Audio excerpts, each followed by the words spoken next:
we are operating under SB 2, Senate Bill 2, which means that the meeting this evening is to explain, discuss, and possibly amend the warrant articles that will be presented.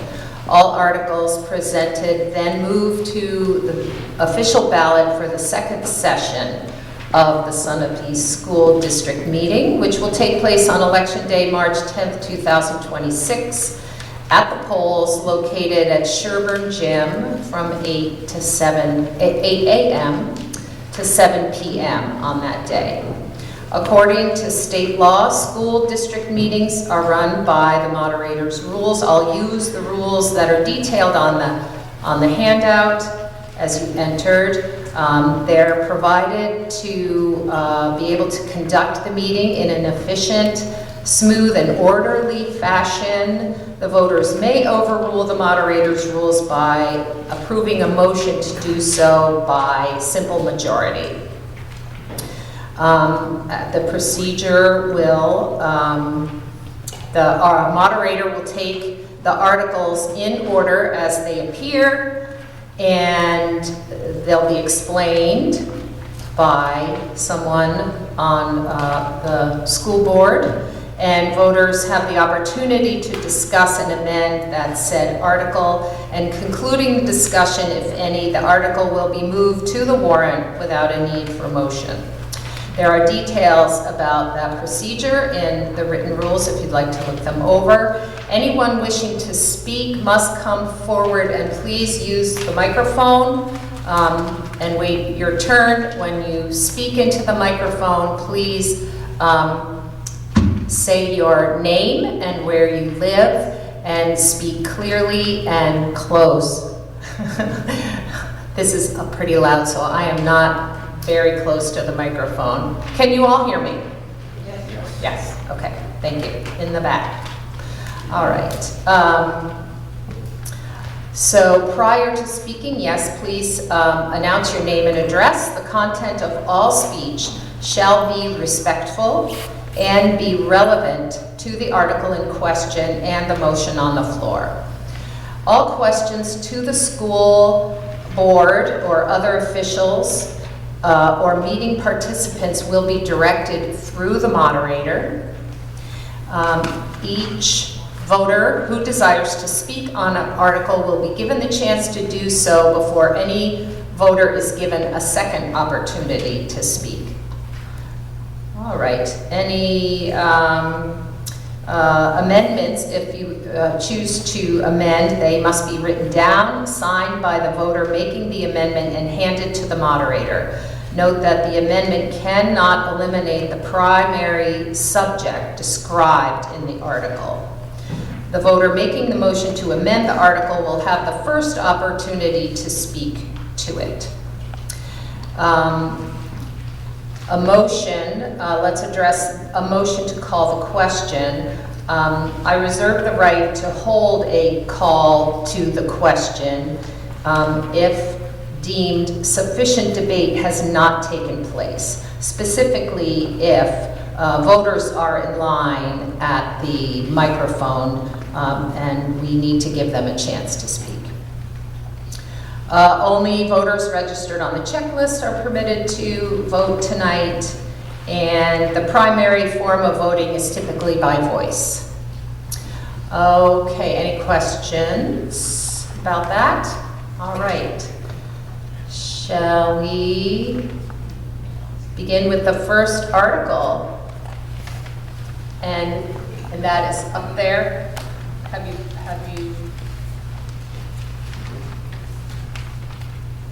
We're starting with Article 3. First article in question, Article 3.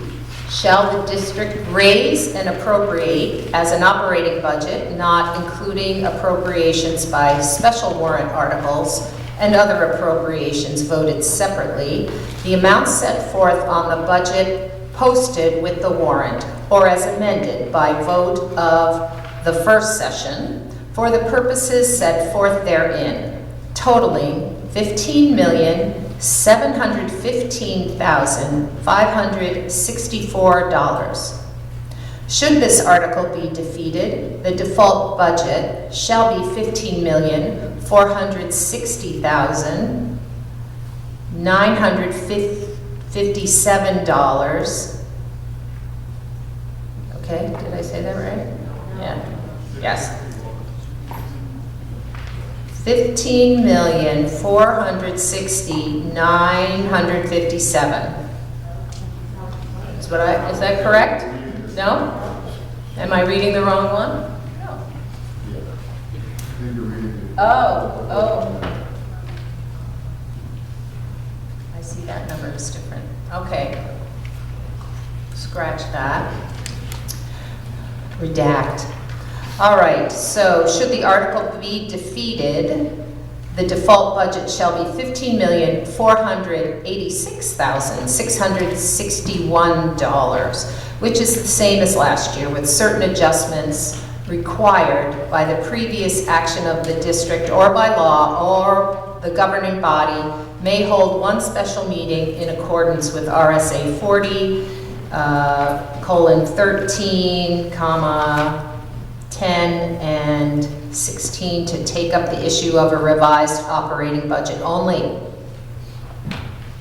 And so we have a motion. I'd like to make an amendment.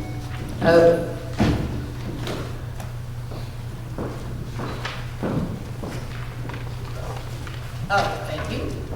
Thank you, Ed.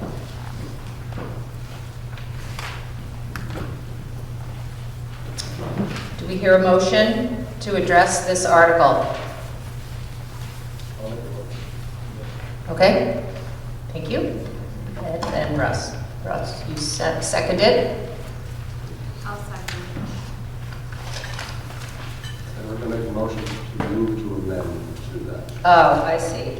Okay. A motion to move to amend by Ed Anderson. Second? Second. By? Elise Lazat. Thank you. And who shall speak? Ed?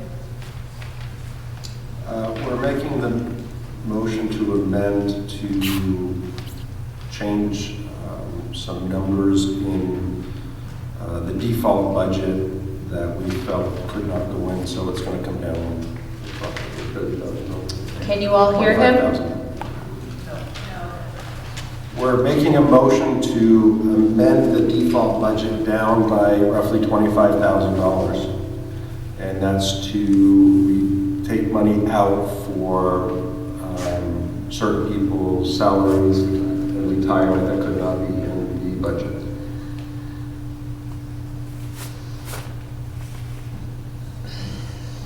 And so the amended amount is what's highlighted there. Any other discussion? Okay. Hearing none, we can move on to the next article. Excuse me? Oh, okay. All those in favor of approving the article as amended, say aye. Aye. All those not in favor, say nay. Hearing none, the amendment passes. And any discussion?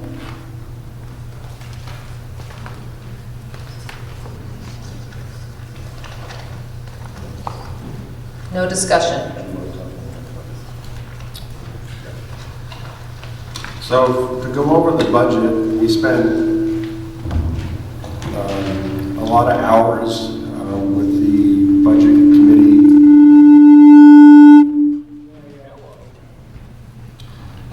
And when we brought all the department heads together, as well as the school board members, we really tried to look at the budget and see how we can keep the costs down. We discussed wants versus needs, and our goal has always been to try to stay right around or just under 3%. After many sessions and listening to department heads, We were able to come in with a budget, as you can see, of just 3.56%. And I know that a lot of department heads, there's lots of things that could have been needed or used this year that we decided to forego, one being the bus, I believe. For instance, we've reduced staffing within the budget, and our budget is basically just going up to cover the second year of the teacher's contract. Health insurance has been on the rise, as everybody knows. It's kind of the things that just are required to operate to go up with the budget, and that's what gets us to our 3.5%.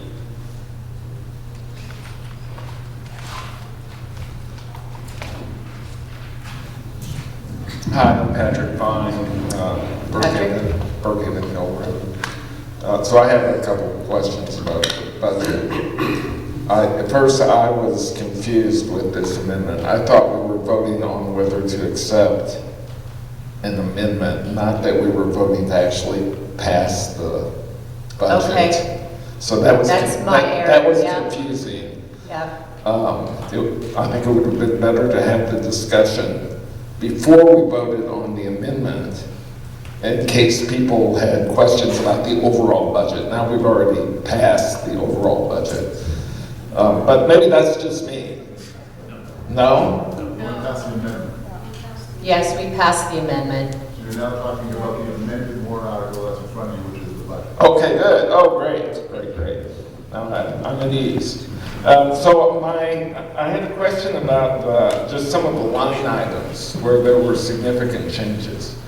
For example, the wages for the paraeducators, those are almost zeroed out. And then I'm kind of assuming that maybe they've been reincorporated in salaries for special ed because those went up very substantially. But could you explain that? Sure, so special education certainly continues to drive some of mobility in our budget. We have, as Chairman Anderson said, we had some positions that people were retiring in the year we chose not to fulfill. So some of those were paraeducators in the general education budget. Our special education para students come in with IEPs, and based upon those IEPs, they need paraeducators to service those IEPs. And so that's based upon the number of students that we currently have and know of coming into our district next year, and their IEP services that would be available. So the reductions are a result of just changes in what you expect you're going to need. But then why are there such large increases in salaries for special education? What was the line I'm talking about? The line items for salaries, special ed, primary salaries, like for the middle high school went up 102%. So the special ed budget, we didn't reduce any teachers in special ed, if that's the line you're referring to. It's 100.1200.114.30. So those are special education, people that provide special education service, and those numbers without those people were not reduced. No, they weren't reduced. They went up by 104%. Yep. So my question is, why did that budget double? Again, based upon the students that we know that are coming to us with IEPs, individual education plans, which require services, those are the people that are fulfilling those IEPs and providing the services. So are you hiring new people? We are hiring one new special education teacher next year. Okay, great, thanks. And then just a couple of questions, just where there were significant variances from the past, like buildings and grounds. That looked like it went up quite substantially, both the salaries and the cost for buildings and grounds. So the salary, we picked up a new buildings and grounds director, and so that salary is just based upon that new director being in place. And the cost is, as Chair Anderson said, cost of everything that we get to run our building continues to go up. Okay, finally, the salary for the adjustment counselor went way down. Because we reduced one position. Okay.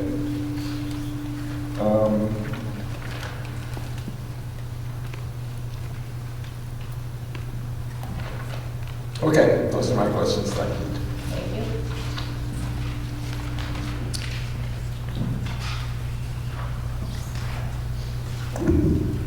Hi, Arlene Adams, Central Street in Sunapee. Now I have a few questions too, Can you move closer to the microphone, please? Thank you. as long as it doesn't bite me. Over the last couple of years, we've been doing this biomass changing to using that fuel supposedly with the intention of lowering our fuel costs. Has that happened? It has. So in the years 2013 to 2024, we used at the high school about $65,000 worth of oil. In the year that the biomass has been in place, we used 43 ship ton of biomass, so $43,000. So almost a $22,000 savings at the high school. At the elementary school, in the gym, we were in that same time period, somewhere about $27,000 a year for the elementary school, and $19,000 for the gym, which are about $46,000 a year. We spent $30,000 in chip. And that's attributable to the biomass instead of Yeah, oil or we're whatever? not on oil anymore. Okay. The other thing is, if we have this open enrollment and we get students from other districts, what happens with the teacher ratio and things like special education teachers? Are we going to look at limiting the number so we don't have to increase our staff? So I think we're going to have probably a pretty lengthy conversation a little bit later on open enrollment based upon there's a warrant article being proposed. Right. But yes, certainly there would have to be caps and limits placed on any students coming into the building from out of our district. So it won't cause us to have to increase our staff levels? If we had limits, which we can set by current law statute, we could set limits on open enrollment students. Okay, and can you tell us what the average salary increase is for the staff? It was about 3%. 3%? The staff, Staff, and what about administration? yeah, 3%. So everybody's at 3% They raises? budgeted 3%, and then based upon their evaluation and job performance, that'll be determined. Okay, thank you. You're welcome. Thank you.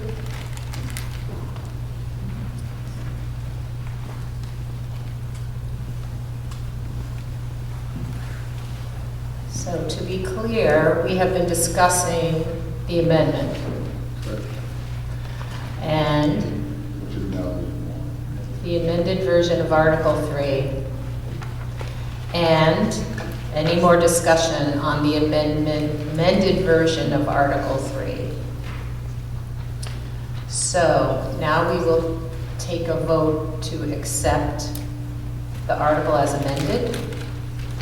All right, so now if you accept this article to go to the ballot as amended,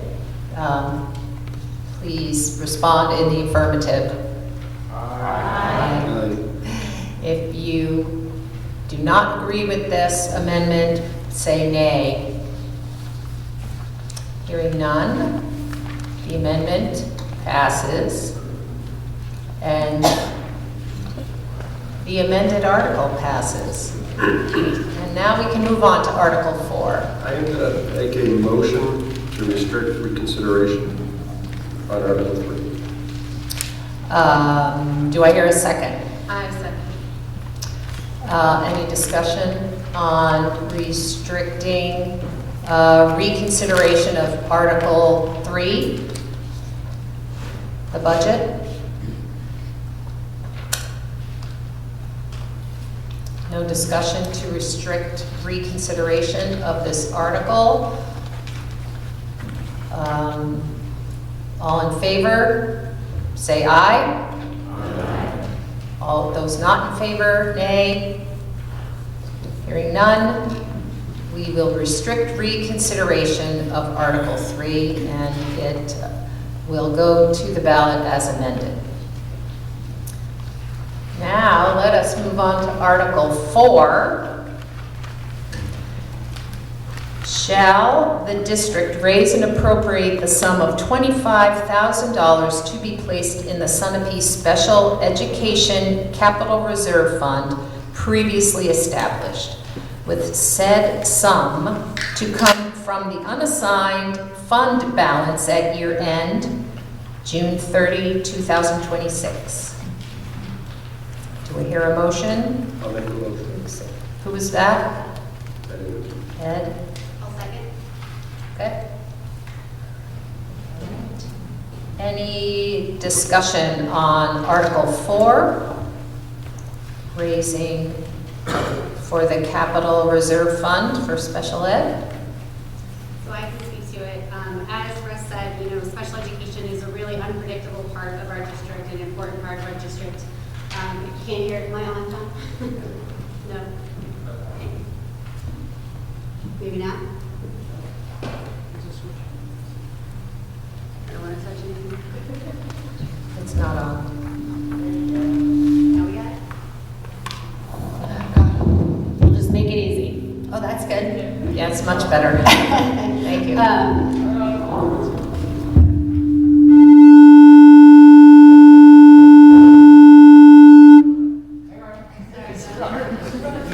First time.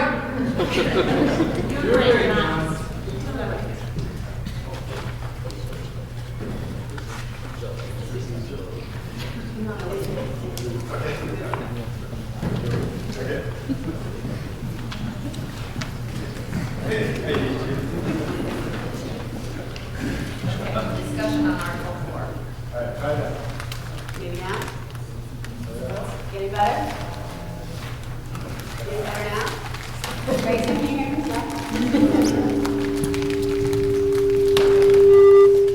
Try Lisa. Maybe just move, yeah, is that easier? Try Lisa's microphone. Sorry, this is really awkward. That one? I don't know.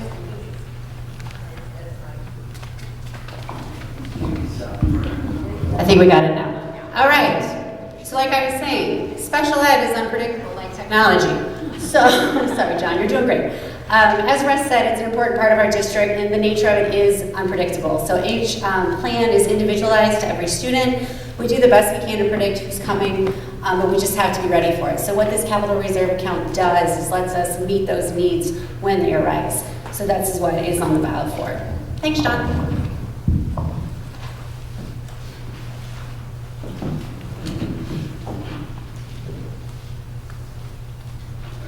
Thank you. Anyone else like to speak to that? Okay. Having no discussion on Article 4 or no amendments, all in favor of accepting Article 4 as written, say aye. Aye. Those not in favor of Article 4, nay. Hearing none, Article 4 passes as written. We'll move on to Article 5. I'd like to make a motion to restrict reconsideration, please. We have a motion to restrict reconsideration of Article 4. I'll second. Second, excellent. Any discussion in restricting reconsideration of Article 4?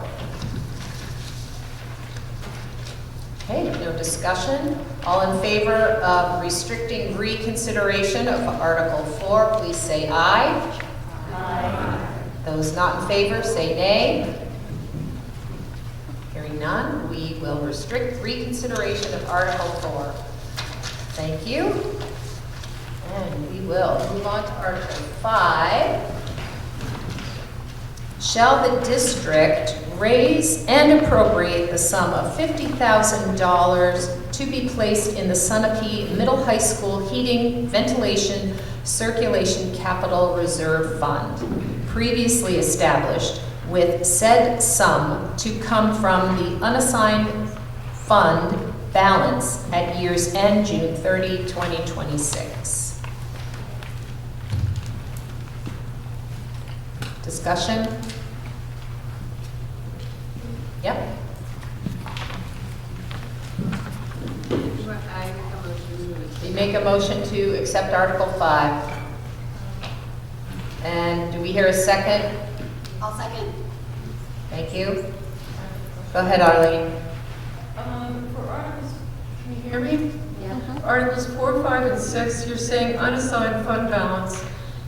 Can you explain that to us? Is that if there's leftover money in the coffers at the end of the year?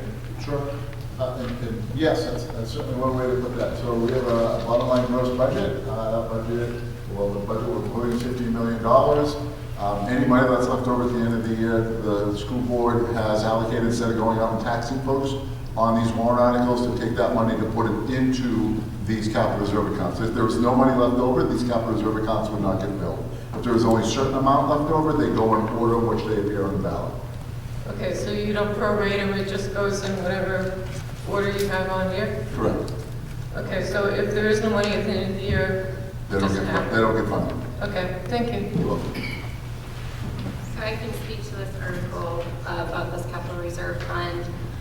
These funds are designated to help replace 3 HVAC units on the roof, along with the installation of a uniform set of controls once all the systems are installed. The goal is to do this in 3 phases, and over the 3 phases, the overall cost would be $600,000.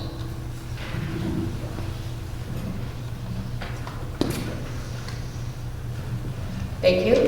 Any other discussion involving our HVAC capital reserve? All right, hearing no discussion, we will vote to accept Article 5 as written. If all in agreement, say yay. Aye. Love that enthusiasm. Okay, let's try that again. All in favor of adopting Article 5 as written, please say aye. Aye. Thank you. Not in favor, nay. All right, Article 5 passes as written. I'd like to make a motion to restrict reconsideration. A motion to restrict reconsideration of Article 5. Do we hear any seconds? Second. Any discussion on restricting reconsideration of Article 5? Hearing none. If you agree to restrict reconsideration of Article 5, please say aye. Aye. If you do not agree to restrict reconsideration of Article 5, please say nay. Hearing none, we will restrict reconsideration of Article 5. And now we can move on to Article 6. Shall the district raise and appropriate the sum of $25,000 to be placed into the Technology Capital Reserve Fund previously established, with said sum to come from the unassigned fund balance at year end, June 30, 2026. Do I hear a motion? A motion. Motion. I'll second. I'll second that. Second. Would the school board like to discuss Article 6? Yep, I can. Explain? Yes. So we're looking to replace and upgrade our wireless access points. We have about 45 in the district, and also replacing and upgrading our network switches. So this should take care or support our network file storage, virtual server, and firewall, as well as address any unplanned catastrophic needs. Thank you. Any questions, discussion about Article 6? Hearing none. If you are in favor of adopting Article 6 as written, please say aye. Aye. Not in favor of adopting Article 6, please say nay. Hearing none. Article 6 is accepted. And we'll move on to Article 7. We have a motion to restrict reconsideration. Yeah, okay, I'll wait for that. All right, so we have a motion to restrict reconsideration of Article 6. Do I hear a second? I don't hear it. I've got it. Oh, thank you. Thank you. Linda. Okay, so we have a motion on the table to restrict reconsideration of Article 6. Any discussion? Very good. All in favor of restricting reconsideration of Article 6, please say aye. Aye. Not in favor of restricting reconsideration of Article 6, please say nay. Hearing none, we will restrict reconsideration of Article 6 and move on to Article 7. Excellent. Article 7. Shall the district raise and appropriate the sum of $25,000 to be placed in the Sunapee Elementary School Educational Space Renovation Capital Reserve Fund, previously established, with said sum to come from the unassigned fund balance at the year's end, June 30th, 2026. Do I hear a motion to accept Article 7? I move to accept Article 7. Okay. Second? I'll second. Thank you. Discussion? I got this one. Yes, please. So this account will facilitate continuous improvement to educational spaces in SCES. The CIP committee is developing a scope of work for upgrades. Can you speak into your microphone a little more, Sure. please? Thank you. Can you hear me now? Better. Good, all right. So the CIP committee is developing a scope of work for upgrades to each classroom over the next 4 years, including flooring, millwork, sink, and bathroom upgrades, and ADA compliance.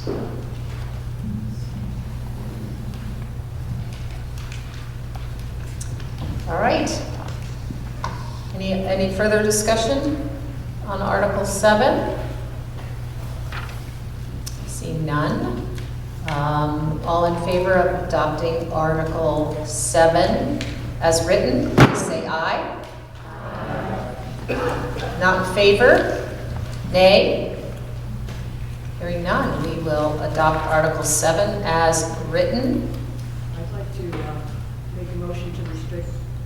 I hear a motion to restrict reconsideration Yes. of Article 7. Yes? Oh, and you seconded? I'll second. Thank you.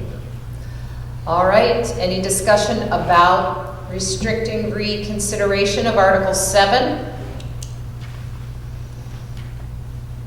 Seeing none, let's vote to accept to restrict reconsideration of Article 7. All those in favor of restricting reconsideration, please say aye. Aye. Not in favor? Nay? Okay, we will pass that. Article 7 will be restricted of reconsideration. Moving on to Article 8.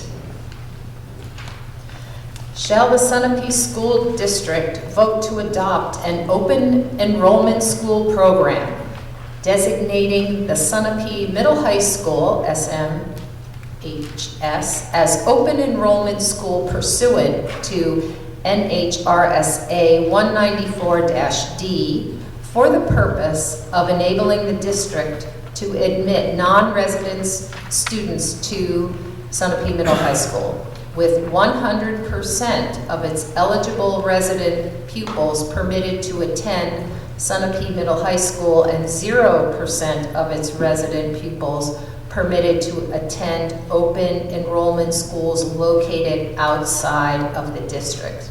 And further, to limit the number of non-resident pupils who may attend Sunapee Middle High School under the provision of RSA 194-D to no more than 0% of the total enrollment in the Sunapee Middle High School. I'd like a motion to move this to the ballot. I'll second.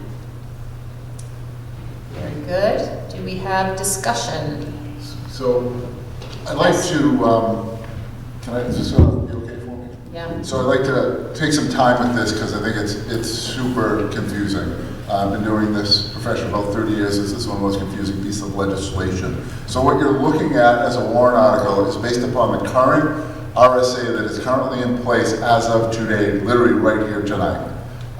There is two proposals on the table to change this RSA, one going to the Senate on Friday and one going to the House on Thursday, which could completely change the way this law is written.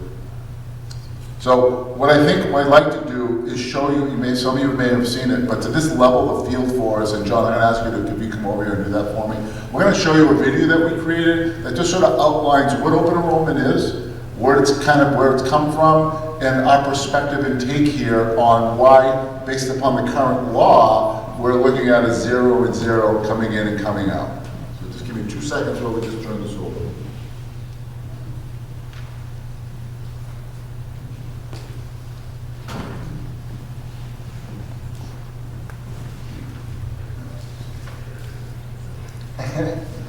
We got it.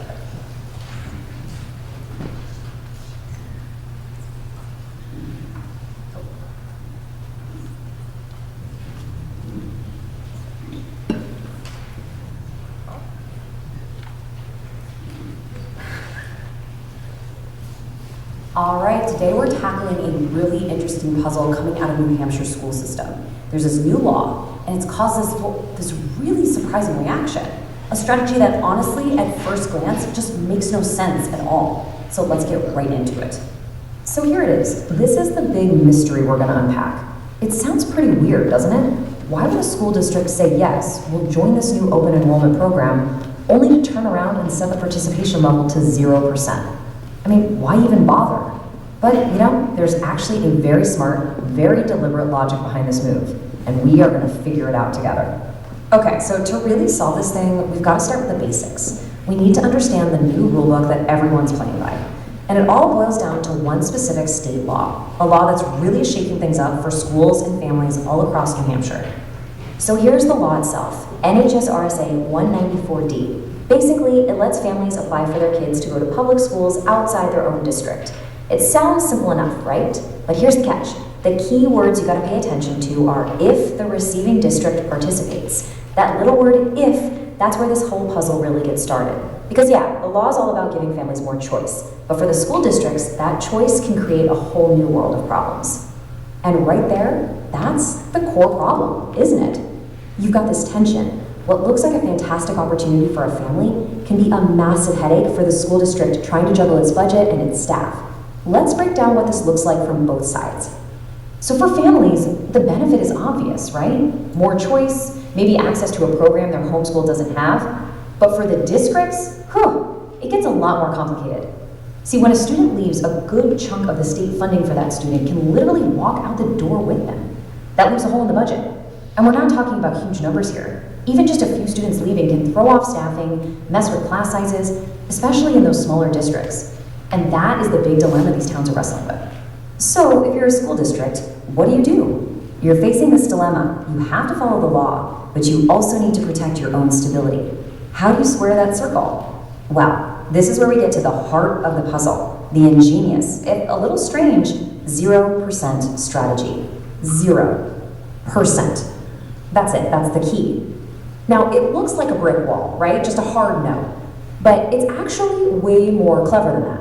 Think of it as the district hitting a giant pause button on a really, really complicated new rule. And this quote from the source material just lays it out perfectly. It says that a district setting its rate to 0% is considered an open enrollment district, but it's functionally closed. It's a way to check the box to comply with the law on paper, while in the real world, absolutely nothing changes. It's a brilliant bit of bureaucratic maneuvering, really. So let's look at how this actually works day to day. It's super simple. If you're a family in one of these 0% districts and you apply to send your kid elsewhere under this law, no, request denied. And if you're a family trying to get into that district, same thing, request denied.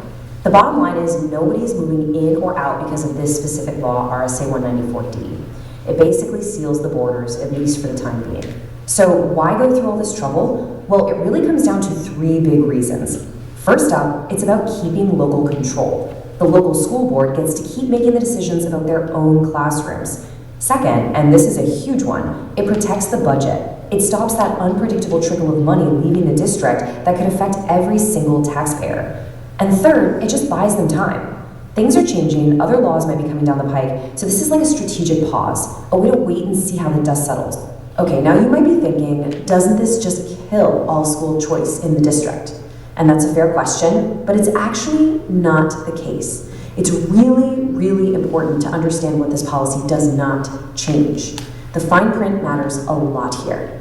See, this 0% policy is laser focused. It only applies to this one new open enrollment law, RSA 194-D. It doesn't touch anything else.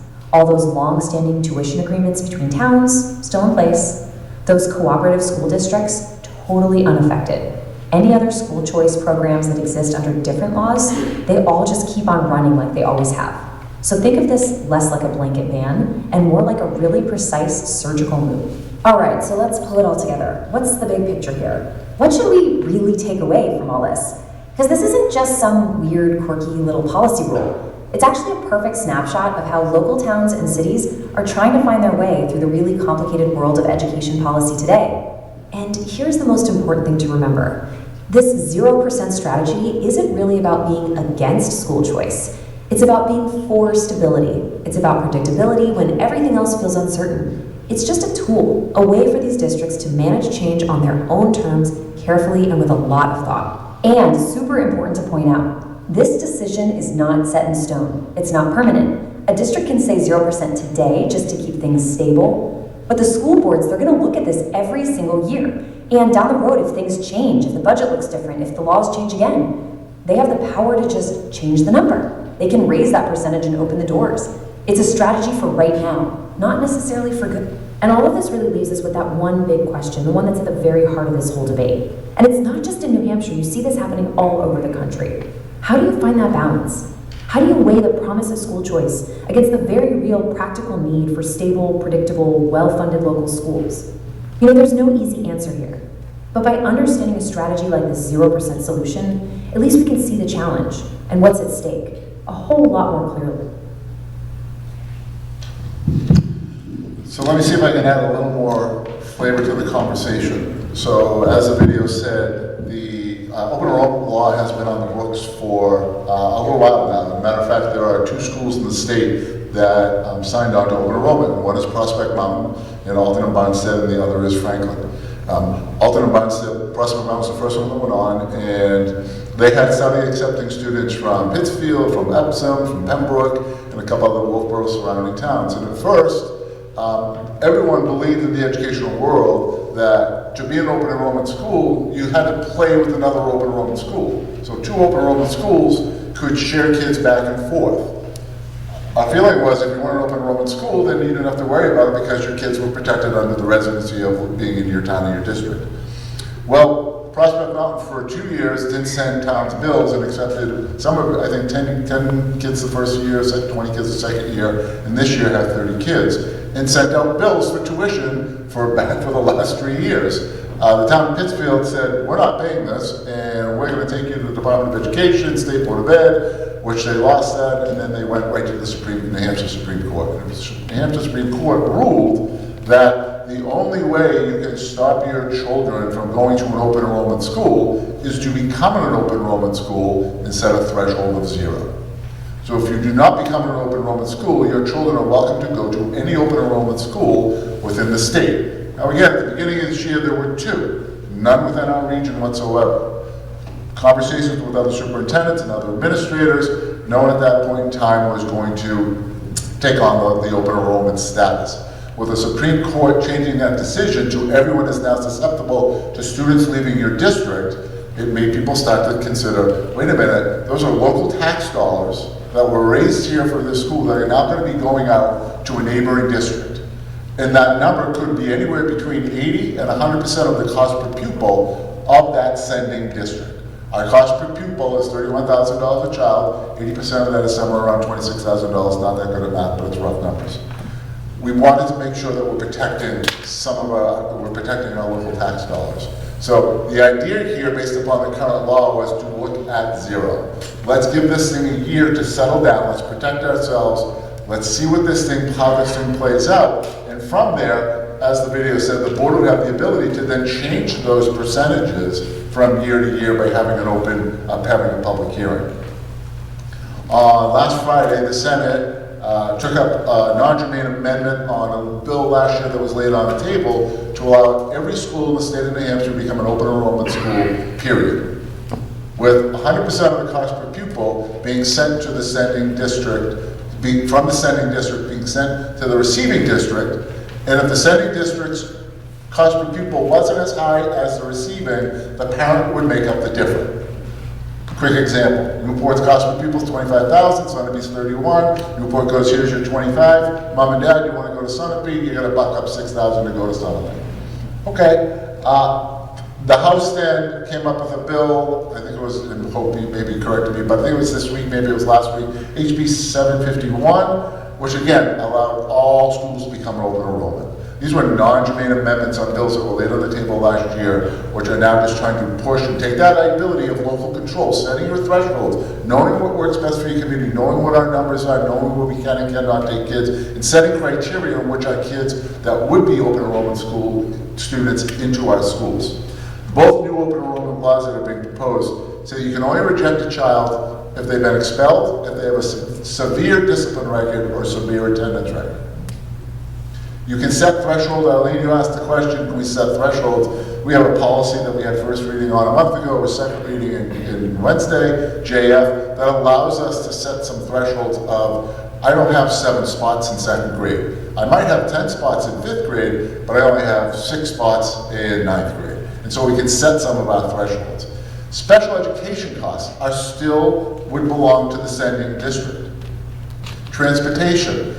Neither district is responsible for transportation. So if you want your child to go, let's say, to Jaffrey Ridge from Sunapee, you would have to get your child to Jaffrey Ridge because maybe you go by there and you work out that way, or Lebanon, whatever it may be. But transportation is not involved in that. This open enrollment thing is going to happen. It will be happening. I don't know what it all looks like. I know Hope is here, and Hope spent the last week or 2 weeks in hearings. I don't think anyone can tell you what is going to happen. It will happen. There are certainly plenty of voices and plenty of people that are reaching out to their local reps, talking about not stripping away local control, talking about let's figure out a way first to fairly fund public education in the state of New Hampshire before we go giving local tax dollars away and let that follow kids wherever they want to go. I have no issue with choice. Students should go to schools that best suit them.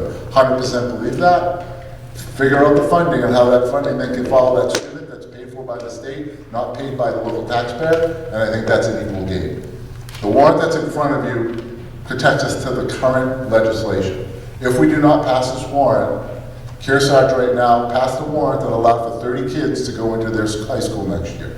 So any Sunapee student, if they got into Kearsarge, fit that criteria, could go in there, we'd be paying them roughly $25,000 a kid to go there. 4 kids, $100,000 off the top.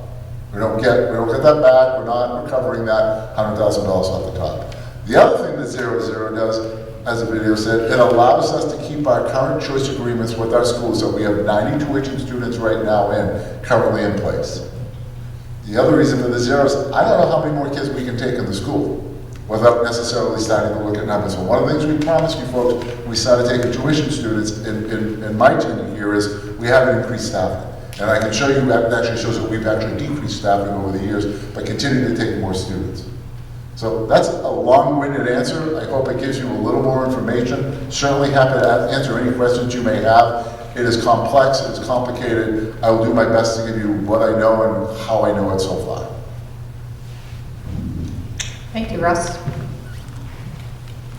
Any discussion, questions related to Article 8 and open enrollment?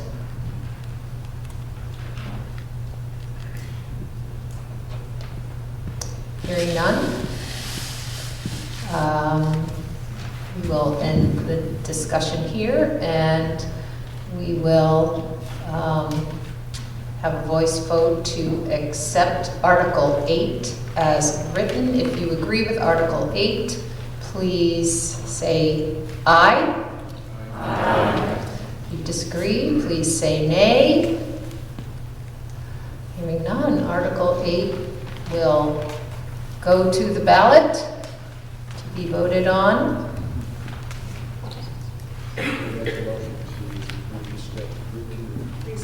I believe there is a motion. We just closed discussion on Article 8, okay. So there is a motion to restrict reconsideration of Article 8. I'll second.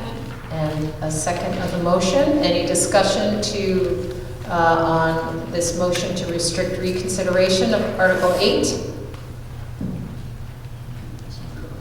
Seeing none. All those in favor of restricting reconsideration of Article 8, please say aye. Vote to disagree to restrict reconsideration, say nay. We now accept to restrict reconsideration of Article 8. And now we have any new business that we'd like to, Hope, would you like to say something? Thank you, if I may. I'm State Representative Hope Damon. I think I know most of you, but not everybody. Sunapee has 3 state reps. The other 2 are George Grant and Mike Aaron. I don't think they're here. So I just want to say hi. I'm here. You can come over and talk to me. I serve on House Education Funding Committee. The bill that Russ referenced, House Bill 751, we don't know for sure yet, but will probably come up at the House this Thursday for what's called a concur or non-concur motion, meaning the House will either vote to agree with what the Senate has done with this non-germane amendment, or will vote to not agree, and it may go to a committee of conference, or if we vote to agree with it, it will go to the governor's desk for her signature. And it would override local decisions about open enrollment. And the effective date is July 1st. So if you have an opinion on that or you want more information on it, I am all ears. And thank you very much for letting me speak, or on any other education or whatever related issues. Thank you. Thank you, Hope. We appreciate your work. I'll make a motion to adjourn. I'm sorry, I didn't. We have a motion on the floor to adjourn the meeting.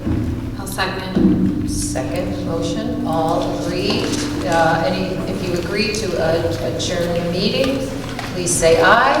Aye. If you disagree to adjourn the meeting, nay. A lot of scuttlebutt, so I believe we have agreed to adjourn the meeting.